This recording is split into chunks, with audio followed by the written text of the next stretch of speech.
Bismillahirrahmanirrahim. Assalamualaikum warahmatullahi wabarakatuh. Alhamdulillah, alhamdulillah, alamin. Waalaikumsalam warahmatullahi wabarakatuh. Salatu wassalamu ala asyrofil anbiya'i wal mursalin wa ala alihi wa sahbihi ajmain amma ba'du. Alhamdulillah, bersyukur kehadirat Allah pada kesempatan pagi hari ini kita bisa kembali hadir ya.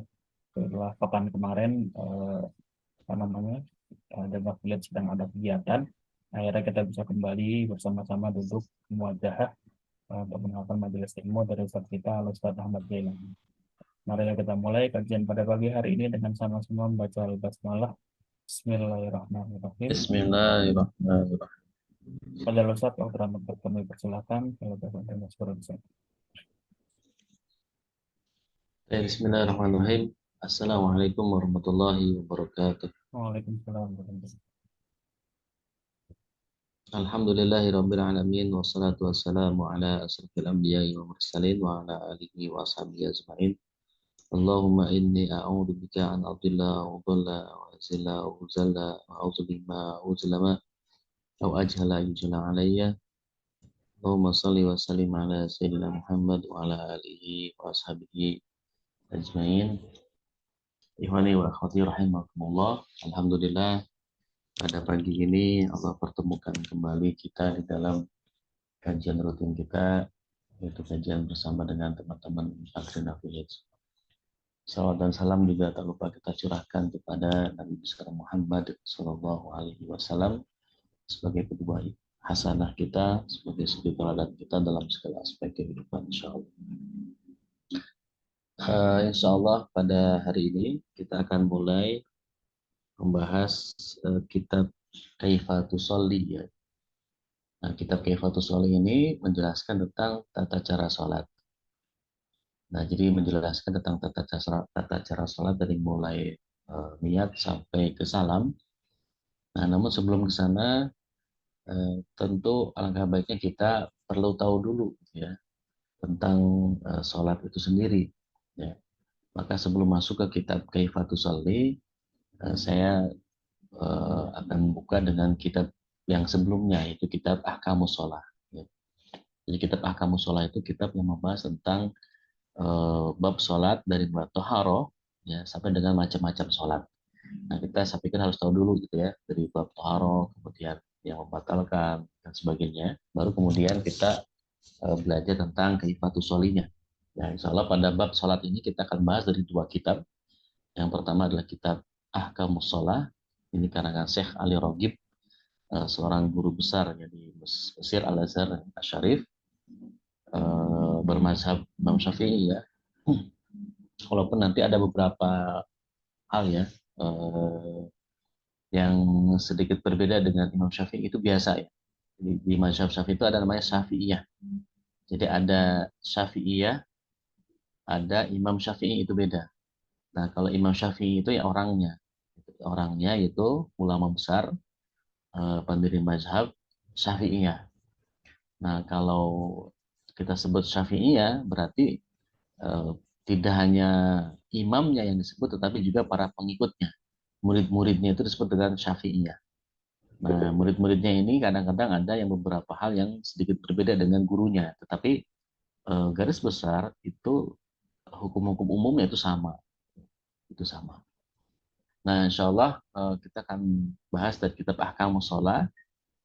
Ya, Ahkamus Sholah ini Arabnya ada, ya, bahasa Arabnya ada, terjemahannya juga sudah ada, ya, jadi hukum sholat. Nah, untuk memudahkan saya akan tampilkan yang terjemahannya. Kita akan runut. Aisyah bisa share screen ya. Ini kita akan coba mulai dari terjemahannya aja ya, biar bisa dibaca bareng-bareng. Kalau mau kitab Arabnya juga ada Ahkamus Sholat. Baik, untuk memulai, mungkin sebelum mulai saya ingin cek dulu apakah semuanya hadir. Yang hadir silakan coba kirim angkat tangan, raise hand. Di raise hand. Yang hadir pada kajian ini silakan raise hand. Raise hand itu, nah itu ya, ada gambar tangan angkat itu.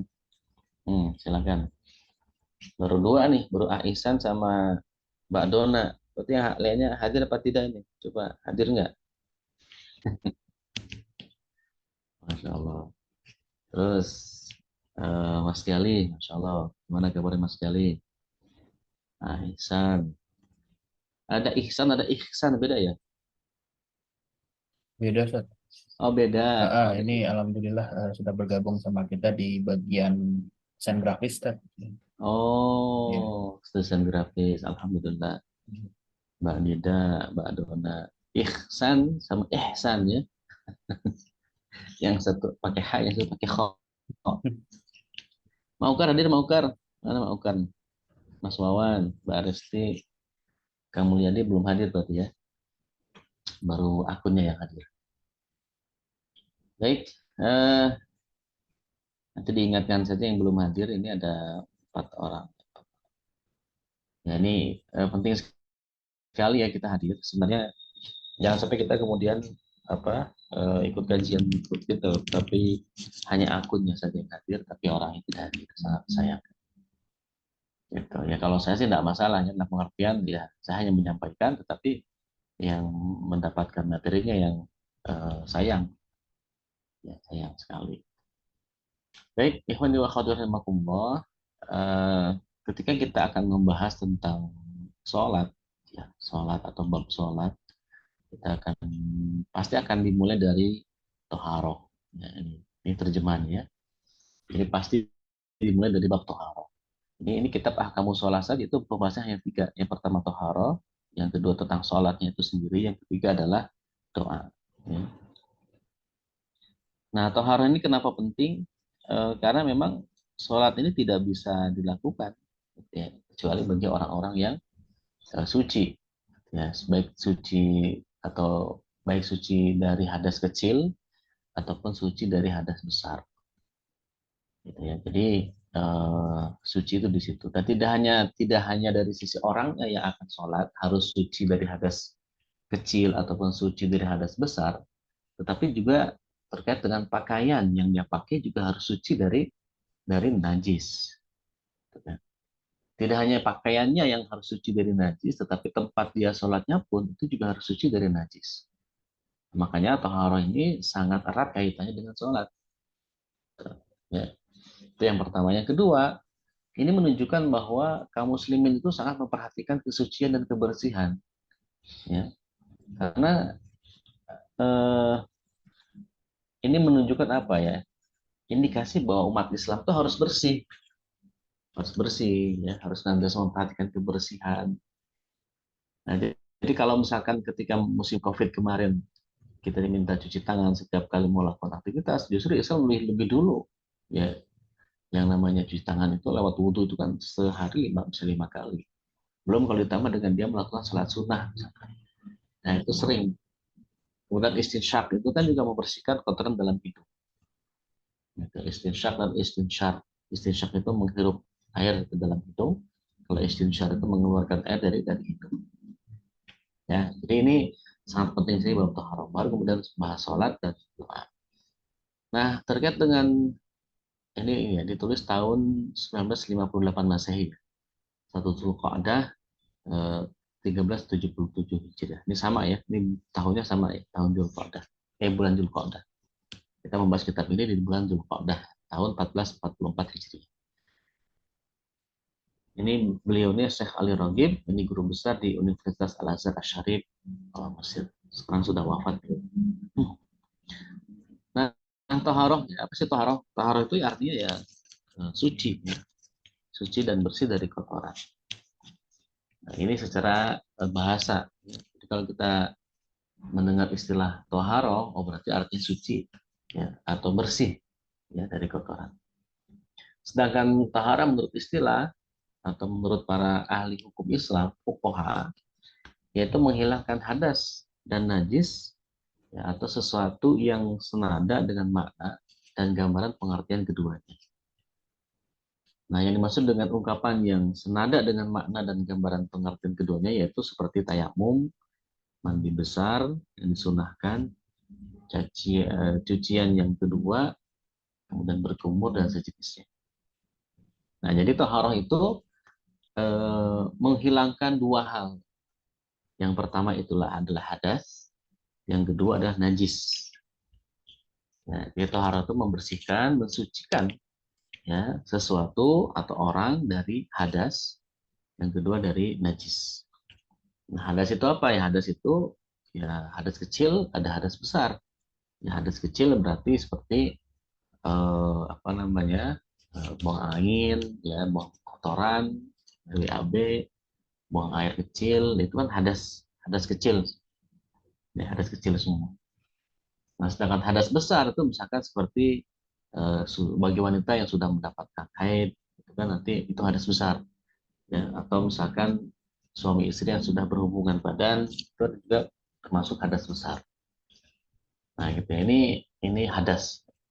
Nah, kalau najis itu lebih kepada benda sebenarnya. Najis itu lebih kepada benda.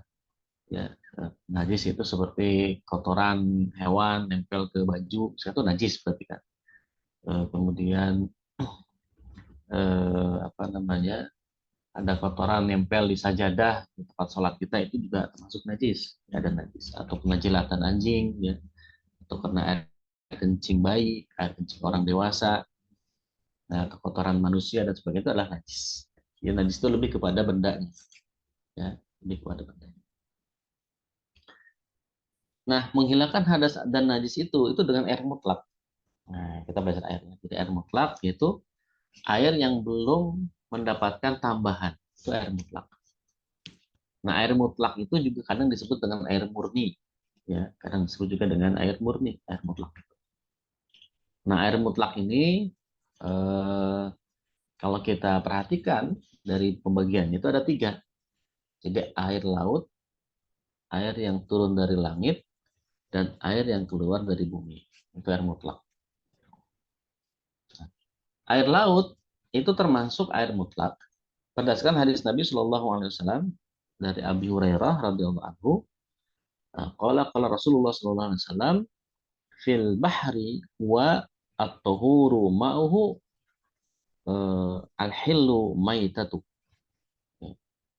Jadi laut itu at-tahuru ma'uhu. Ini hadis ini dikutip di kitab Bulughul Maram, ya, hadis nomor 1. Ya. Jadi huwa at-tahuru al-bahru huwa at-tahuru ma'uhu al-hillu maitatuhu. Jadi air laut itu suci, ya, airnya, dan halal bangkainya. Nah, jadi semua bangkai yang ada di air laut itu adalah halal. Nah, yang kita fokus kepada air lautnya itu, ya, laut itu airnya suci.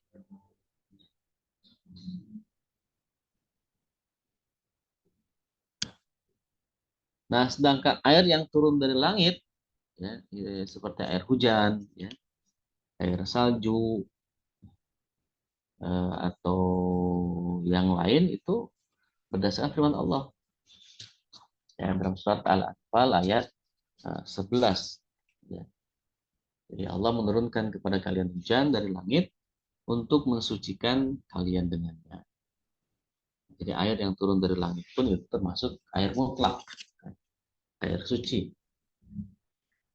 Nah, berarti yang namanya air mutlak itu dia tidak hanya suci zatnya, tetapi dia mampu mensucikan. Ya, jadi ada air suci mensucikan, ada air yang suci tapi tidak bisa mensucikan. Gitu. Nah, ini berarti karena namanya air mutlak, ini dia air suci sekaligus dia mensucikan. Karena dia belum tercampur dengan unsur yang di luar darinya. Air laut itu ya apa yang ada di laut gitu kan. Ya, kalaupun dia asin, ya, tetap dia suci. Gitu. Karena memang aslinya ya asin, itu ada garamnya. Nah, air hujan, air salju juga sama, dia suci. Nah, sedangkan air yang keluar dari bumi, yaitu mata air, air sumur, ini berdasarkan sebuah riwayat, ya, bahwa Rasulullah SAW pernah berwudu dengan air dari sumur, ya, bi'uddo'ah. Jadi pernah berwudu dengan air dari sumur. Nah, yang dikategorikan selain air mutlak benda-benda cair seperti cuka, air bunga, ya, minuman keras, sari dari buah-buahan kayak buah kelapa gitu atau tumbuhan, itu tidak bisa digunakan untuk menghilangkan najas maupun untuk menghilangkan najis. Ini memang air ini suci, ya, tidak najis, artinya kita bisa manfaatkan untuk diminum kah, ya, menjadi pencampur makanan yang lain gitu kan. Nah, itu suci, tidak najis, tetapi dia tidak bisa mensucikan. Jadi tidak bisa kita wudhu pakai air kelapa, gitu. Walaupun air kelapanya banyak. Ya, air kelapa itu untuk diminum saja. Ya, dia tidak mampu atau tidak bisa digunakan untuk menghilangkan hadas ataupun menghilangkan najis. Itu tidak bisa. Misalkan ada najis di baju kita cuci sama air kelapa. Nah, jadi air ini suci tapi tidak mensucikan. Jadi kalaupun kita lakukan, ya tetap tidak sah. Ya. Nah, kenapa? Karena disebutkan di situ, ya, dalam surat An-Nisa ya ayat 43, kalau kita tidak menemukan air, maka bertayamumlah. Jadi ini menunjukkan bahwa wudhu, ya, itu harus dengan air mutlak, bukan dengan air yang lain. Ya, air mutlak itu tadi itu yang tiga. Air mutlak yang pertama itu air laut, kemudian air yang turun dari langit, ya, air yang keluar dari bumi. Nah, itu. Berarti selain tiga hal itu bukan air mutlak, yang dia tidak bisa mensucikan, ya, dia hanya suci saja tapi tidak mensucikan. Gitu. Nah, kenapa? Karena sesungguhnya menghilangkan najis itu berarti mengembalikan keadaan itu menjadi kembali seperti semula. Ya, bayangkan kalau kita membersihkan kotoran dengan air kelapa, kan tidak kembali ke semula. Memang misalkan kotorannya hilang, tapi dia menjadi campur dengan air kelapa yang tidak mutlak.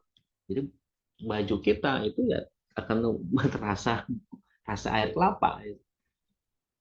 Dan itu hanya bisa dilakukan hanya dengan air. Gitu ya. Ini apa namanya dari sisi air ya, paham gitu ya. Jadi kesimpulannya untuk masalah air ini, ya, taharah bersuci itu hanya bisa dilakukan oleh air mutlak, gitu ya. Air mutlak itu ada tiga. Yang pertama air laut, yang kedua air yang keluar dari langit, turun dari langit, dan air yang keluar dari bumi. Sedangkan air yang lain, air suci tapi tidak mensucikan, seperti air kelapa atau air saripati buah-buahan, air dari bunga, ya, air apa namanya cuka, ya, minuman keras, sirup, itu tidak bisa digunakan untuk bersuci, ya. Karena tidak mengembalikan posisi benda yang terkena najis itu seperti semula, gitu ya. Insya Allah paham. Kemudian yang pembahasan berikutnya, ini bagaimana kalau benda suci itu bercampur dengan air. Nah, bila mana suatu benda suci bercampur dengan air, namun karena kadarnya hanya sedikit, sehingga air itu pun tidak berubah karenanya, maka bersuci dengan air tersebut masih diperbolehkan. Ya, misalkan air kolam gitu ya, kemudian airnya kan suci itu, terkena misalkan benda yang suci yang lain, ya. Misalkan terkena air kelapa, ya, kita minum es satu gelas, terus gelasnya tumpah gitu ya. Nah, selama airnya tidak berubah, ya, maka bersuci dengan air tersebut diperbolehkan, gitu ya. Kenapa? Karena ini masih dikatakan air mutlak, sebab masih disebut air mutlak tetap utuh, tidak merubah, artinya tidak memiliki pengaruh, ya. Nah, jika air tersebut tidak berubah karenanya dengan alasan, ya, sebab air itu tidak berubah, baik rasa, warna maupun bau, tidak ada tiga ya. Jadi yang namanya apa namanya air itu disebut berubah, ya, air mutlak itu disebut berubah apabila mempengaruhi pertama rasa, ya, yang kedua adalah warnanya, yang ketiga baunya. Ya, jadi kalau air itu sudah berubah rasa, kemudian warna atau baunya, Ini bisa ketiga-tiganya langsung atau salah satu dari tiga tadi. Nah, ini di sini dicontohkan seperti air bunga jatuh ke dalam air, maka hendak diperhatikan. Andai air bunga itu kadarnya banyak sehingga mendominasi air mutlak, maka bersuci dengannya tidak dituangkan. Nah, itu kenapa?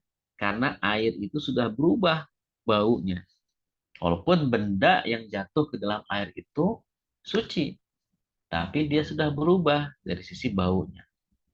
Misalkan gitu ya, air mutlaknya itu sedikit, air bunganya ini yang sudah memiliki warna bunga tertentu dan bau bunga tertentu jatuh ke dalam kolam itu, sehingga kolam itu berubah wanginya, baunya. Nah, maka itu tidak bisa digunakan untuk bersuci. Tidak diperbolehkan untuk bersuci. Tapi kalau air bunganya itu sedikit, yang menyebabkan tidak mendominasi, ya mendominasi air mutlak, maka diperbolehkan. Gitu. Nah, berarti disinilah kemudian kenapa Imam Syafi'i membatasi air yang bisa digunakan untuk berwudu itu adalah air yang 2 kulah, istilahnya itu. Karena minimal jumlah air 2 kulah itulah yang ketika bercampur dengan benda najis yang lain tidak akan mempengaruhi rasa, warna, dan baunya. Itu. Ya. Nah, kemudian dicontohkan lagi bila mana suatu benda suci bercampur dengan air dan karenanya salah satu sifat air tersebut berubah, yakni rasa, warna, atau baunya saja, hendaklah diperhatikan. Ya. Sekiranya air itu tidak mungkin teratasi untuk tidak terkena benda suci tersebut seperti ditumbuhi oleh lumut, ya dan sejenisnya, yang memang benda itu hidup dan tumbuh di air, maka air tersebut boleh dipergunakan untuk bersuci. Karena bisa jadi air kolam misalkan itu tumbuh lumut di dalamnya sampai kemudian warnanya berubah menjadi hijau, ya karena ada lumut. Nah, kalau model seperti ini itu boleh. Kenapa? Karena benda itu memang tumbuh di situ, ya hidup dan tumbuh di dalam air. Ya, atau misalkan kolamnya ada pohon kemoceng, ya. Kemoceng, pohon eceng gondok, kemoceng, pohon eceng pocong, eceng gondok misalkan. Ya, itu bisa. Kasus seperti ini dimaafkan sebab hal tersebut tak mungkin diatasi. Ya nggak kan mungkin kan air sekolah banyak itu warnanya hijau. Karena apa? Karena ada lumut di dalamnya. Itu sudah alamiah. Nah, model seperti itu berarti boleh. Ya. Atau misalkan air sungai. Air sungai itu kan kadang-kadang bening, kadang-kadang apa namanya, coklat ya. Airnya banyak, ya, tapi warnanya coklat karena mungkin di kanan kirinya itu banyak tanah atau bawah dahannya juga tanah, jadi banyak tergerus. Tanah itu tergerus sehingga warna sungainya menjadi coklat. Atau di musim penghujan itu kan banyak jatuhan air dari langit menimpa tanah-tanah di pinggir kanan kiri sungai sehingga itu cipratannya masuk ke dalam sungai sehingga membuat sungai itu berwarna coklat. Nah, kan berubah tuh warnanya. Nah, kalau sifatnya alami seperti itu dan itu tidak bisa dihindari dan juga tidak mungkin bisa diatasi sama sekali, maka air itu boleh walaupun sudah terjadi perubahan warna. Ya, karena warna asli air mutlak itu kan bening. Ya, warna asli air mutlak itu bening.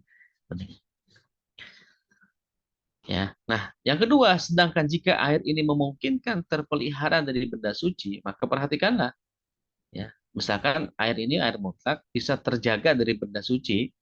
Nah, seandainya merupakan suatu benda yang tidak menghilangkan nama air, tanah, dan obat, maka air itu diperbolehkan untuk bersuci karena benda tersebut tidak menghilangkan status air sebagai air mutlak. Ya. Sedangkan bila benda itu selain daripadanya seperti minyak, za'faran, buah kurma, tepung, dan sebagainya, benda yang dapat dihindarkan agar tidak jatuh ke dalam air, maka berwudu ya dengan air ini tidak dibenarkan. Sebab dengan masuknya benda seperti itu dapat menghilangkan status air sebagai air mutlak. Maksudnya begini. Jadi kalau ya benda suci itu masuk ke dalam air dan tidak merubah status air mutlaknya, maka itu masih diperbolehkan untuk digunakan berwudu. Ya, misalkan jatuh apa namanya ke dalam air itu tanah misalkan, atau jatuh ke dalam air itu obat, ya, maka itu masih diperbolehkan karena tidak merubah status air tersebut. Tapi kalau sudah kemasukan minyak ja'faron tadi atau kemasukan buah kurma, ya, atau tepung dan sebagainya, ini bisa dihindarkan agar tidak jatuh ke dalam air, maka wudhu dengan air ada campurannya itu, campuran benda-benda tadi itu tidak dibenarkan. Ya, jadi menghilangkan status air sebagai air mutlak. Ya. Misalkan ya, kalau kena sirup berubah jadi namanya jadi air sirup. Ya, kena kopi jadi berubah air kopi misalkan. Ya. Kemudian kemasukan lagi tepung menjadi air tepung. Pokoknya nama itu jadi berubah aja. Ya namanya itu merubah posisi air mutlak menjadi tidak mutlak lagi. Jadi statusnya namanya itu berubah. Ya. Air adonan kue,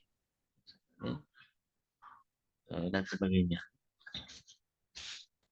Baik, ini ya. Ini kalau benda suci bercampur dengan air mutlak tadi. Ya. Kemudian bagaimana kalau ada najis yang mengotori air? Nah, apabila benda najis jatuh ke dalam air, yang itu merubah rasa, warna, atau bau, maka air tersebut menjadi najis.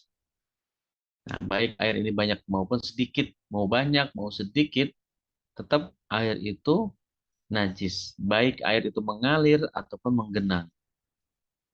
Ya, intinya kalau ada perubahan rasa, perubahan warna, atau bau akibat najis, maka air itu menjadi najis.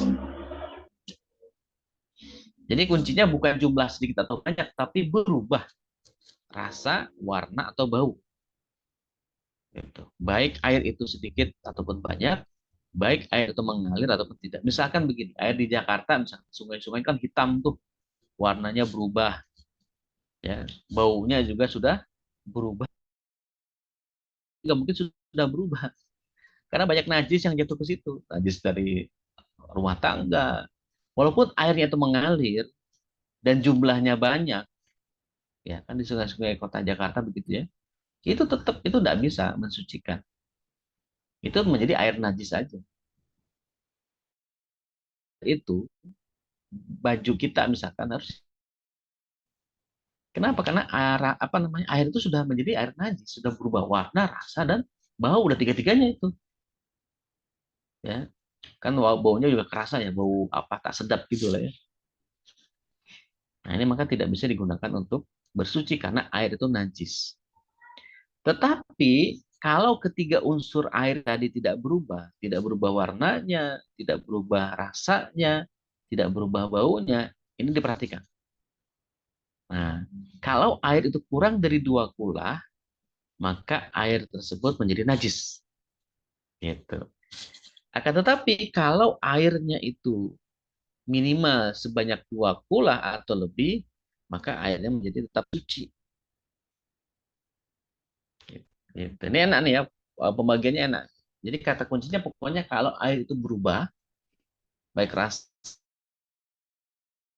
mau sedikit atau banyak, menggenang ataupun mengalir, tetap itu.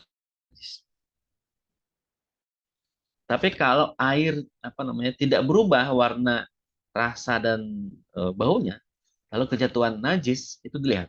Kalau dia ya, kurang dari 2 kula, maka najis, tidak boleh, tidak bisa digunakan untuk bersuci. Jangan untuk bersuci, untuk kita gunakan saja itu tidak boleh air najis. Mau mencuci baju misalkan, mencuci alat-alat kita tidak boleh. Kenapa? Karena itu najis. Najis itu kan harus dihilangkan. Nah, dibuang saja.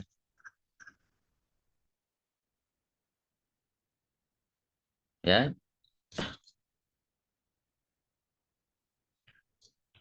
jadi namanya juga air najis. Ya, tidak bisa kita kita gunakan. Kemudian eh,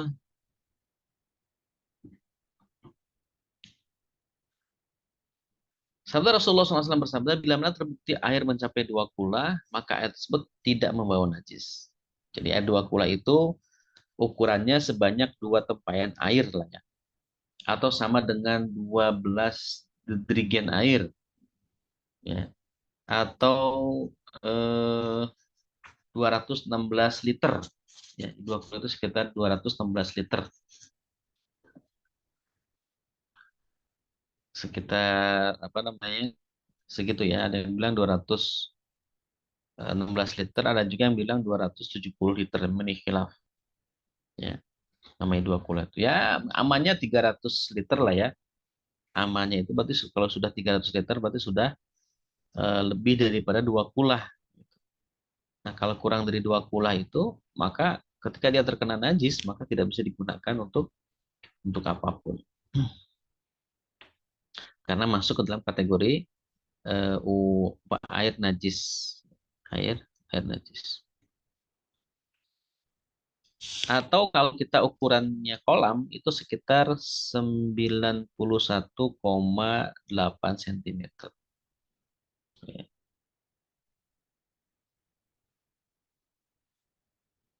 Jadi panjangnya, kemudian lebarnya, kemudian tingginya sekitar 91,8 cm.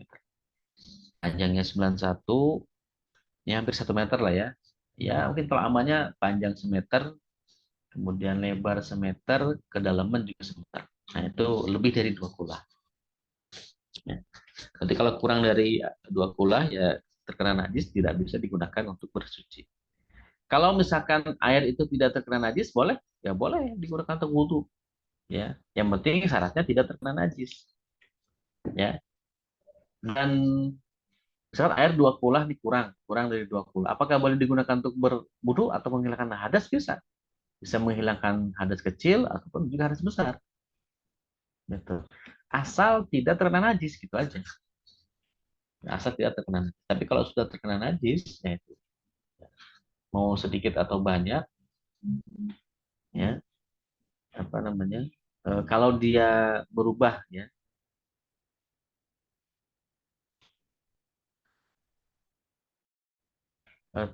berubah rasa, warna dan ininya, eh, tetap ya dia menjadi air najis karena kurang dari 2 kula.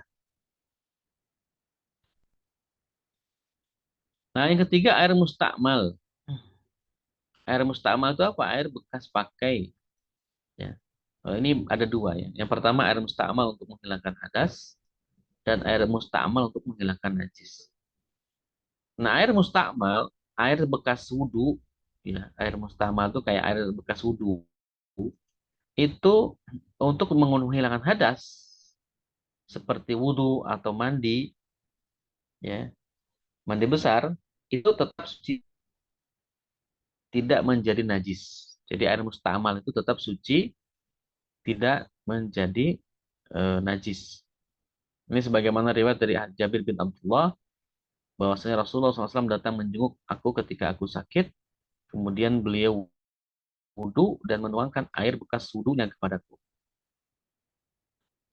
Nah, jadi air mustamal itu berdasarkan hadis ini tetap suci, tapi tidak mensucikan. Sehingga tidak boleh dipergunakan untuk menghilangkan hadas. Jadi air mustamal itu suci, tapi dia tidak bisa mensucikan, tidak bisa menghilangkan hadas, baik hadas kecil ataupun hadas besar. Ya. Tapi untuk menghilangkan najis itu bisa.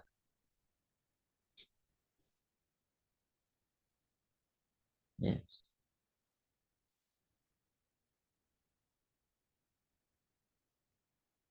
Nah ini dalam riwayat Abu Hurairah Rasulullah SAW bersabda, sungguh hendaknya salah seorang di antara kalian tidak sampai mandi atau bersuci dalam air menggenang, sedangkan dia junub. Kemudian para sahabat bertanya, wahai Abu Hurairah, bagaimana beliau Sallallahu Alaihi Wasallam berbuat? Dia menjawab, beliau mengaisnya. Dalam hadis yang lain, riwayat Muslim dikemukakan, sesungguhnya Nabi menyapu kepalanya dengan air, bukan air sisa mencuci kedua tangannya.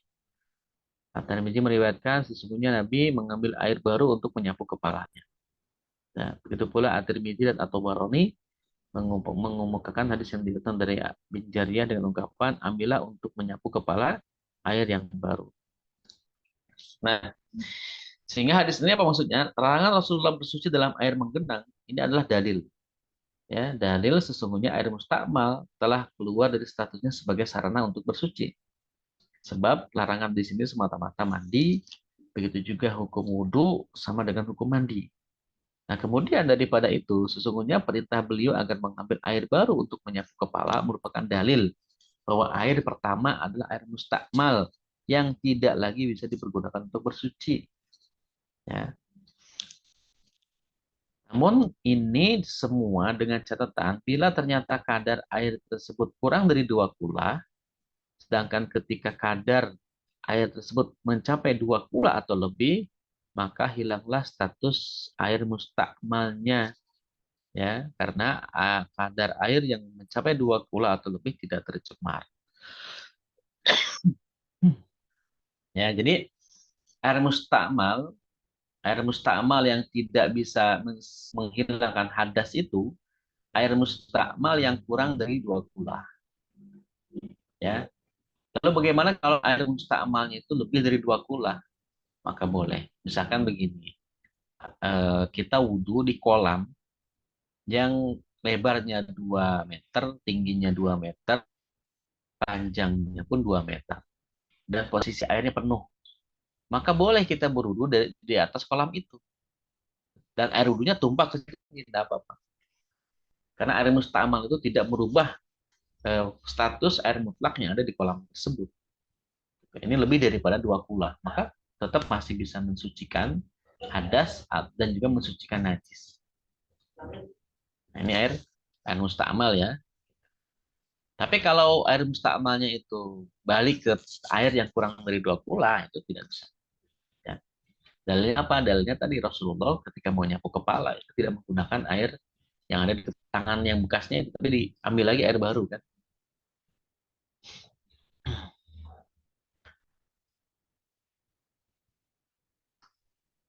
Baik, sehingga untuk tidak dikategorikan mustamal bagi air tersebut lebih utama. Tentang air mustamal yang telah dipergunakan untuk menghilangkan najis, maka hendaknya diperhatikan. Bila air itu terpisah dari tempatnya dan berubah, maka air ini menjadi najis. Sedangkan bila mana air terpisah dari tempatnya dan tidak berubah, maka hendak diperhatikan. Jika air tersebut terpisah dari tempatnya, najis, najis pula lah air itu. Dan jika air tersebut terpisah namun tempatnya suci, maka air ini tetap suci. Jadi misalkan ini air mustama itu air yang bekas dipakai untuk bekas wudhu misalkan ya, atau bekas mandi besar. Nah, ini digunakan untuk menghilangkan najis. Kan bisa tuh tadi air mustama itu bisa untuk menghilangkan najis, tetapi tidak bisa menghilangkan hadas. Ingat tadi, toharoh itu 2, hadas dan najis. Ya. Nah, air mustamal itu tidak bisa digunakan untuk menghilangkan hadas. Tetapi dia bisa digunakan untuk menghilangkan najis. Tapi dengan ketentuan, ya, apabila ya air itu terpisah dari tempatnya dan dia malah berubah terpengaruh oleh najis itu, maka itu menjadi najis. Misalkan nih air itu kita ambil, ya, terus kita bersihkan apa namanya mangkok. Di dalam mangkok itu ada apa namanya air kencing kucing misalkan. Kita tumpahin tuh air mustamalnya, dikocok-kocok di situ. Ternyata airnya itu berubah baunya, maka itu menjadi najis. Jadi dibuang dulu harusnya itu ya, tidak langsung tambah air, dibuang dulu air kencingnya sampai hilang, sampai apa namanya tersisa sedikit, baru kita guyur dengan air mustamal. Tadi tidak apa-apa, ya. Nah, tapi apabila air itu terpisah dari tempatnya dan tidak berubah, ya, jika jika terpisah dari tempatnya, tempatnya yang najis, maka najis pula lah air itu. Tapi jika air tersebut terpisah namun tempatnya itu tetap suci, maka air ini tetap suci. Ya, jadi ini penggunaan air mustamal. Yang keempat masih bab tentang air, sisa makanan dan minuman binatang. Nah, apakah sisa makanan dan minuman binatang itu najis? Ternyata tidak. Sisa makanan dan minuman binatang itu suci. Ya, misalkan ada apa namanya, ayam gigit kucing gitu ya. Nah, sisanya itu gigitan kucingnya itu tetap suci. Nah, ketetapan ini bersifat umum pada semua binatang, baik sisa makanan dan minuman kucing maupun binatang yang lain. Ya, semua binatang seperti kuda, keledai, binatang buas, tikus, ular, dan seluruh binatang yang memakan dagingnya atau tidak, sisa makanannya dan minumnya adalah suci. Begitu pula keringat, ya, peluh itu keringat dan air liurnya dengan tidak makruh. Ya, dalam hadis yang diriwayatkan dari Jabir dikemukakan, sesungguhnya Nabi pernah ditanya, apakah kami boleh wudhu dengan air sisa keledai? Beliau menjawabnya, begitu juga dengan air sisa binatang buas. Nah, jadi kalau ada air, ya, habis jilatan apa namanya keledai, terus air habis jilatan keledai itu dipakai untuk wudhu, ya, maka itu boleh. Ya. Air itu berarti suci, ya, sekaligus masih bisa mensucikan. Namun, ya, dikecualikan semua binatang adalah anjing dan babi. Ya, anjing babi ini keduanya najis. Jadi karena binatang ini disebut najis, maka bekas jilatannya, bekas gigitan makanannya tetap najis. Ya. Bahkan Nabi pernah bersabda, bila mana anjing menjilat perkakas itu barang-barang kita, ya, salah seorang di antara kalian, maka sucikanlah atau maka cucilah perkakas itu tujuh kali, ya. Ya. Dalam hadis lain, maka tumpahkanlah dan kemudian cucilah 7 kali. Ya, jadi perintah agar ditumpahkan dan dicuci sebagai dalil bahwa anjing adalah binatang najis. Nah, pada dasarnya air itu suci dan begitu juga sisa makanan dan minuman binatang. Tapi untuk anjing dan babi tetap najis. Jadi tidak bisa diterima suatu air dinyatakan najis karena seseorang dianggap najis. Ya, jadi nggak bisa air itu berubah menjadi najis karena ada anggapan orang-orang bahwa air itu najis. Ya. Juga tidak boleh tidak yang bersangkutan harus benar-benar terlebih dahulu mengetahui najis apa yang telah jatuh ke dalam air tersebut. Bila dinyatakan bahwa air ini terkena najis, maka berita itu jangan begitu saja diterima. Sehingga tampak jelas najis apakah yang telah jatuh ke dalamnya. Langkah ini harus ditempuh, karena bisa jadi orang yang memberitakan air itu najis disebabkan ia melihat binatang buas menjilatnya. Barulah berita diterima. Jika tampak jelas bahwa benda najis benar-benar yakin terhadap kesucian suatu air atau meragukannya. Nah, jadi kalau kita mendapatkan berita, nah air itu najis misalkan, harus jelas dulu najis apa, gitu.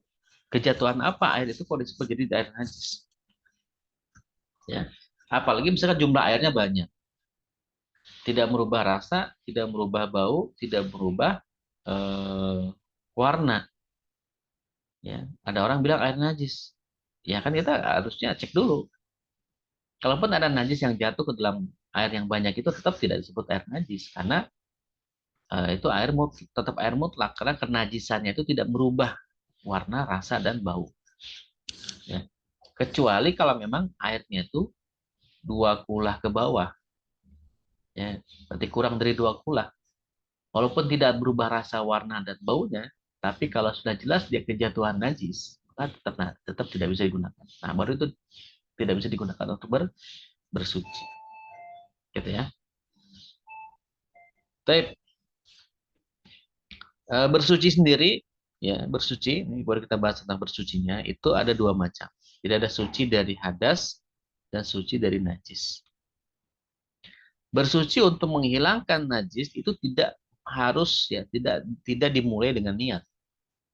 Jadi yang namanya membersihkan najis itu nggak usah pakai niat. Nggak usah saya niat membersihkan baju ini dari najis karena Allah, nggak usah. Ya. Tapi kalau menghilangkan apa namanya hadas, bersuci menghilangkan hadas, ini butuh niat. Seperti wudhu, mandi besar, ya, tayamum, ini harus niat. Tanpa niat, wudhunya, mandi besarnya, tayamumnya bisa tidak sah. Walaupun dia menggunakan air yang mutlak tadi, air suci dan mensucikan. Ya, tetap harus dengan niat. Ya. Ini bagaimana hadis Nabi ya, yang masyhur di kalangan kita, innamal a'malu bin niat. Sesungguhnya amal itu berdasarkan niat.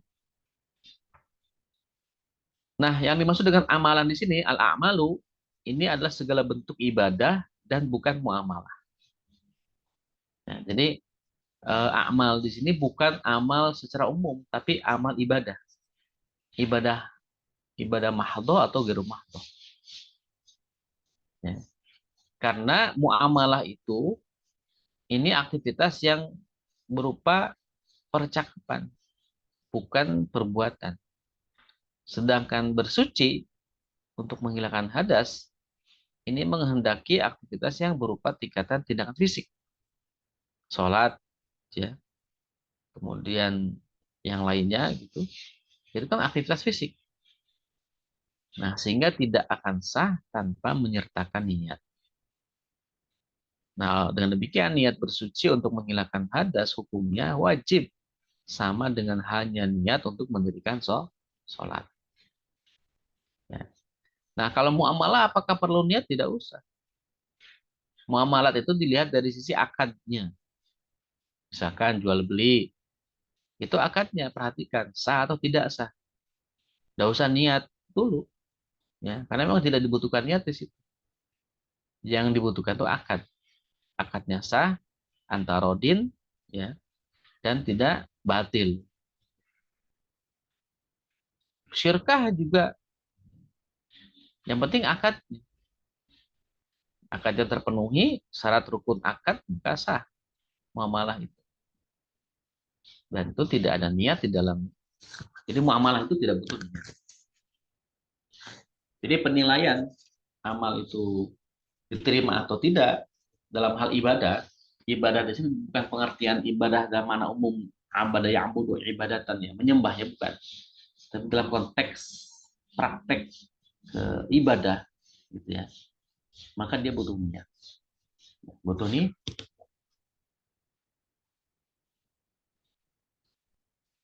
Nah, kemudian ungkapan niat ini hendaknya ditentukan untuk menghilangkan hadas atau untuk bersuci dari hadas.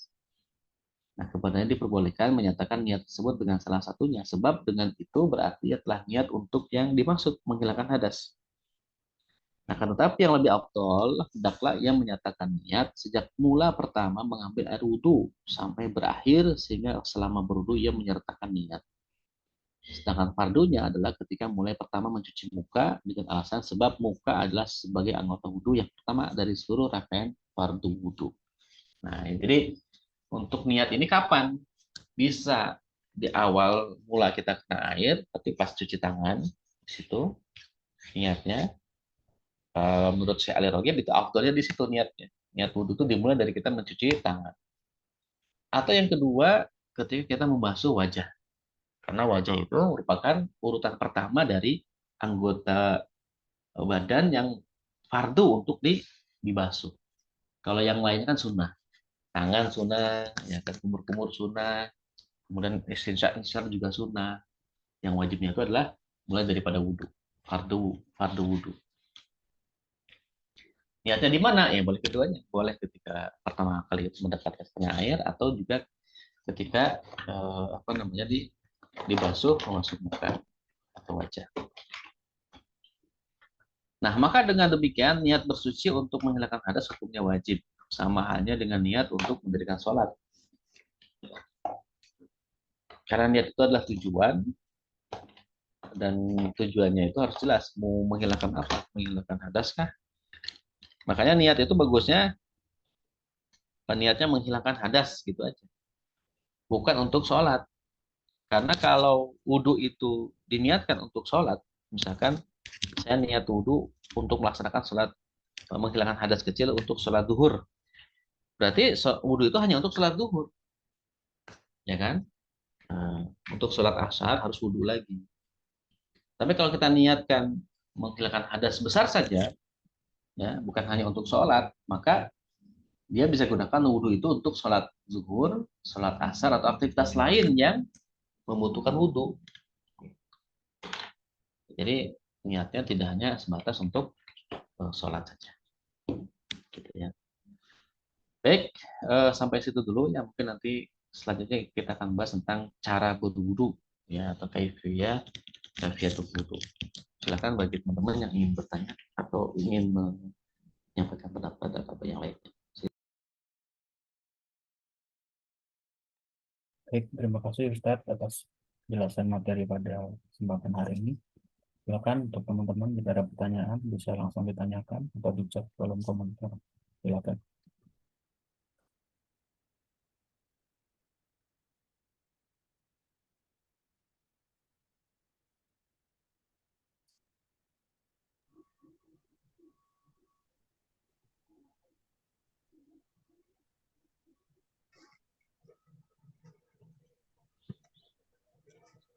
Assalamualaikum Ustaz. Waalaikumsalam warahmatullahi wabarakatuh, Mas Wawan. Gimana kabarnya? Alhamdulillah sehat Ustaz. Alhamdulillah. Hmm. Monggo. Izin bertanya Ustaz, kita yang tinggal di kontrakan ini kan tempat airnya seperti bak gitu ya. Nah, kalaupun misalkan sewaktu-waktu kejatuhan najis seperti mungkin kotoran cicak atau tikus, tapi kita tidak tahu gitu ya, Ustaz. Itu contoh misalkan saya mandi gitu ya. Nah, setelah mandi itu ternyata baru tahu, oh ini ada kotoran cicak gitu. Itu gimana ya Ustaz ya? Ya, kalau sudah tahu bahwa air itu terkena najis dan air itu kurang dari 2 kula, maka tidak sah mandinya. Kalau dia mandi besar, Ya. ya. Kalau mandi kecil biasa saja, ya sah-sah saja kan, mandi kecil mah nggak perlu pakai niat. Jadi tidak ada niat menghilangkan hadas gitu, ya. Dan apa namanya, eh, air itu kalau kurang 2 kula kan menjadi air najis. Tapi kalau misalkan airnya lebih dari 2 kula banyak, gitu ya, lalu terkena air najis, baik kita tahu sebelum mandi atau setelah mandi, ya sah. Mandi hadas kecil, ya hadas besar, itu sah. Itu sudah mensucikan hadas yang ada pada diri kita, ataupun kita ingin menghilangkan najis pada diri kita. Gitu. Jadi dilihat konteksnya tuh, kalau airnya banyak, kalau terkena najis kan nggak apa-apa, tinggal dibuang aja najisnya. Ya, dibuang najisnya. Yang penting syaratnya dia tidak merubah warna, kemudian bau dan rasa. Ya. Karena kalaupun air itu banyak, tapi najis itu ternyata merubah, walaupun najis itu kecil ya, tapi dia merubah bau, ya, kemudian warna atau rasa, maka tetap dia tidak bisa mensucikan menjadi air najis. Ya. Tapi kalau tidak berubah, salah satu dari 3 unsur air tadi itu jumlahnya, walaupun jumlahnya sedikit, ya tetap itu masih bisa digunakan untuk jumlahnya minimal 2 kula, itu masih bisa digunakan untuk bersuci. Tapi kalau airnya kurang dari 2 kula, ya, terkena najis, itu tidak bisa digunakan untuk menghilangkan hadas dan juga apa namanya, menghilangkan najis. Jadi airnya menjadi air najis. Gitu Mas Wawan. Nah, berarti caranya Mas Wawan nanti sebelum mandi cek dulu aja. Kalau ada najisnya buang, kalau airnya kurang tambahin dulu, ya. Gitu. Kecuali kalau baknya besar ya. Karena baknya bak kecil itu ya. Bak apa sih yang kayak dari Spiber itu ya. Iya. Nah, itu kan kurang dari 2 kula itu sebenarnya. Ya kalau nggak ada najis sih aman-aman aja, mau pakai wudhu bisa, mandi besar juga bisa. Baik. Ya, oke. Wallahu a'lam bishawab. Apa Ustaz, lagi? ya. Baik, silakan. Assalamualaikum, Ustaz. Ada lagi? Ya, Pak Sam, silakan. Izin bertanya, Ustaz. Ya, monggo Pak Sabduri. Ada dua pertanyaan. Yang pertama, ukuran volume 2 kulah itu volumenya berapa liter, Ustaz ya? Yang pertama itu. Yang kedua, biasanya kan ketika kita wudhu ya, terutama di masjid atau musola itu kan ada keran-keran tuh ya. Nah, sebelah kita itu kadang-kadang ngocorin airnya kan terlalu besar. Nah, sisa cipratan air wudhu dia terkena kita gitu. Nah, itu termasuk air mustamal atau bagaimana, Ustaz, penjelasan? Terima kasih, Ustaz. Assalamualaikum. Waalaikumsalam. Ya, tadi ya ukuran 2 kulah itu sudah disampaikan 270 liter. 270 liter. Kalau kita ukurnya pakai liter. Kalau pakai ukuran bak itu minimal tadi berapa tadi? Satu liter, 1 meter, berapa tadi? 1 meteran ya, 91,7 cm. Berarti sekitar 1 meteran kurang lebih. Nah, jadi panjangnya sama, lebarnya juga sama, ya. Kemudian kedalamannya juga sama. Itu berarti kan ya sekitar 1 meter lah panjang, lebar dan tingginya atau dalamnya.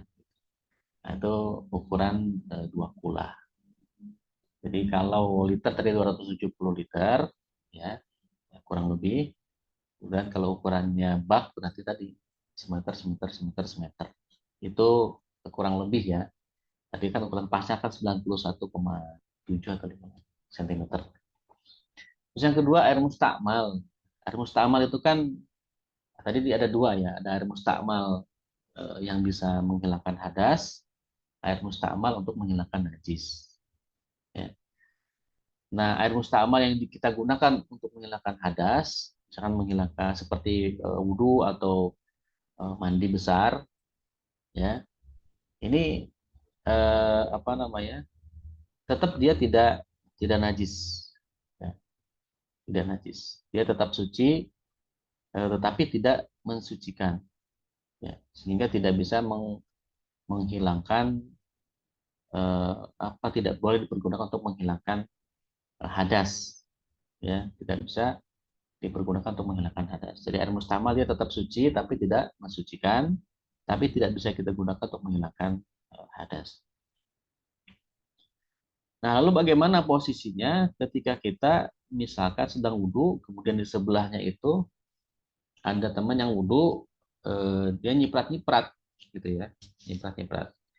Nah, air mustamal itu kan air yang memang sudah digunakan oleh orang untuk berwudhu. Nah, kalau air itu yang kita gunakan langsung, ibarat kata kita mengandalkan air cipratan teman itu, maka tidak boleh, tidak bisa kita gunakan untuk wudhu. Tapi kalau yang kita gunakan adalah air yang ngocor di keran kita, kemudian kecipratan dengan air mustakmal, itu akan hilang posisi air mustakmalnya dengan air kocoran itu. Nah, jadi kita fokus kepada air kocoran itu. Ya, nah, nanti setelah wudhu ingetin aja, Mas jangan kencang-kencang itu air nyiprat-nyiprat gitu aja. Tapi secara hukum itu tetap, karena yang kita gunakan air yang kita ngocor, bukan kita menggunakan air mustakmal itu. Kalaupun terkena, itu kan kita akan hilang dengan air yang ada di dalam air mutlak tadi.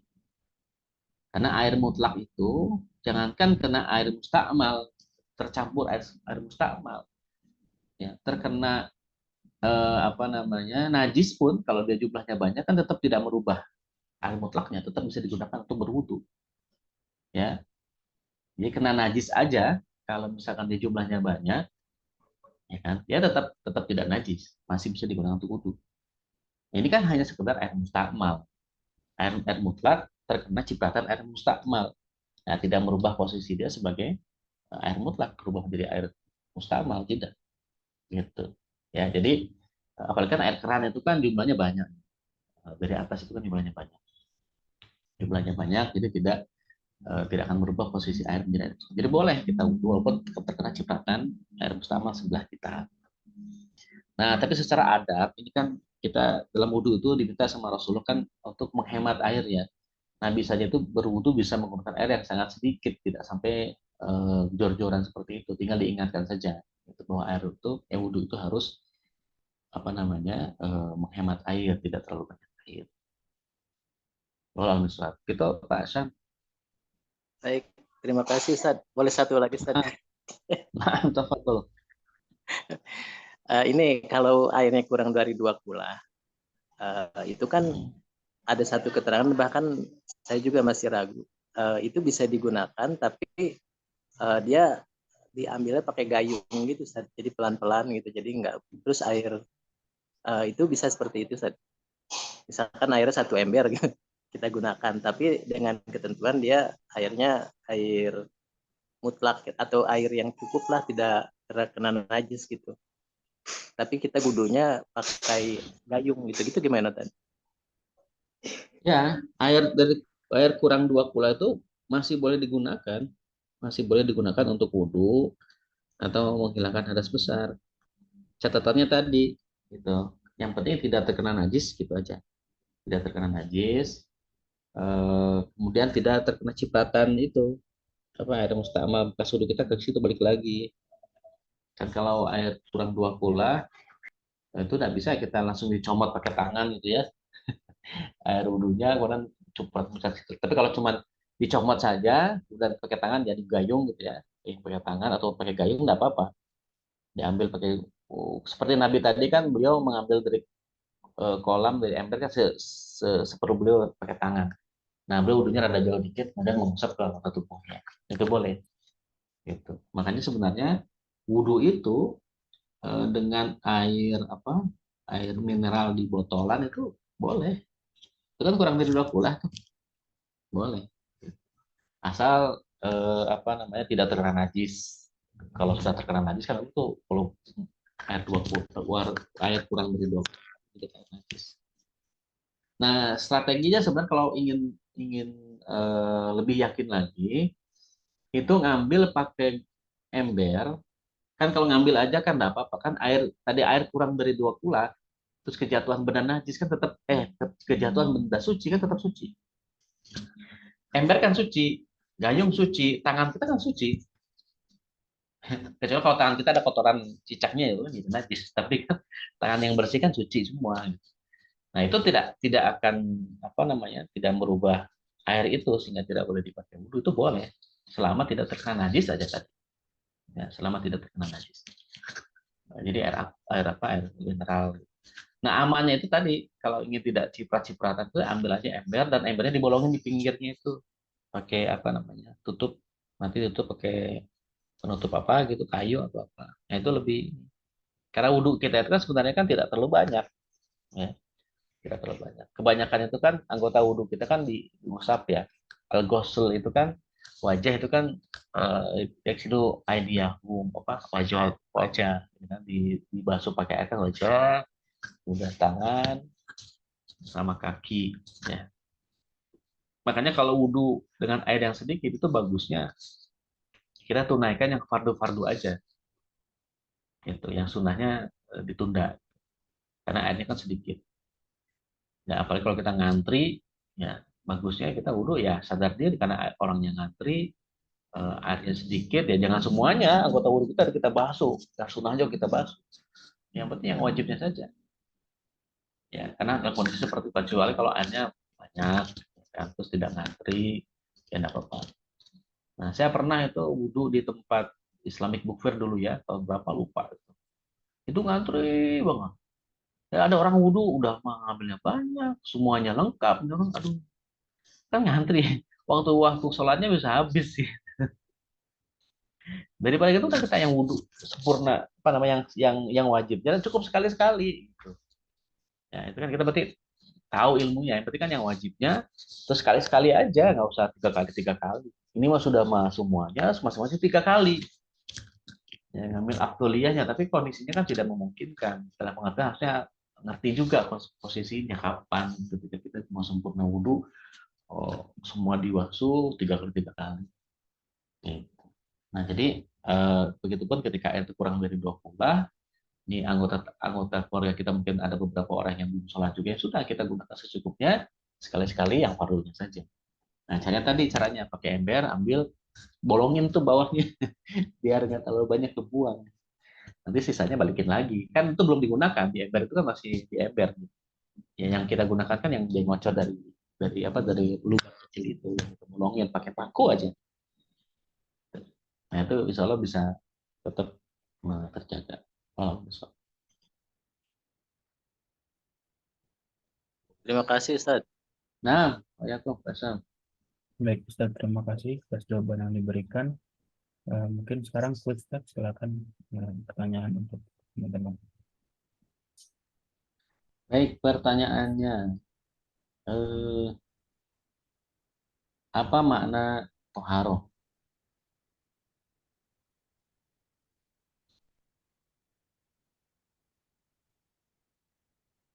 Toharoh.